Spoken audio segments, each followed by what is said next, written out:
ஆஸ்திரேலியாவின் ரொக்க விகிதம் அடுத்த வாரம் மீண்டும் குறைக்கப்படாது என்று பொருளாதார நிபுணர்கள் கணித்துள்ளனர்.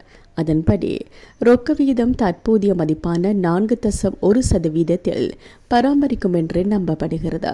ஆஸ்திரேலிய பெடரல் ரிசர்வ் வங்கியின் நிர்வாக குழு அடுத்த திங்கட்கிழமை கூட உள்ளது. 34 பொருளாதார ஆய்வாளர்களின் பங்கேற்புடன் ஃபைண்டர் நடத்திய ஒரு கணக்கெடுப்பில் பெரும்பான்மையானவர்கள் ஏப்ரல் மாதத்தில் ரொக்க விகிதம் மாறாது என்று கூறியுள்ளனர். திங்கட்கிழமை தொடங்கும் ரிசர்வ் வங்கி நிர்வாக குழு கூட்டத்தில் எடுக்கப்படும் முடிவுகள் மறுநாள் ஏப்ரல் 1 மெல்போர்ன் நேரப்படி பிற்பகல் 2:30 மணிக்கு அதிகாரப்பூர்வமாக அறிவிக்கப்பட உள்ளன.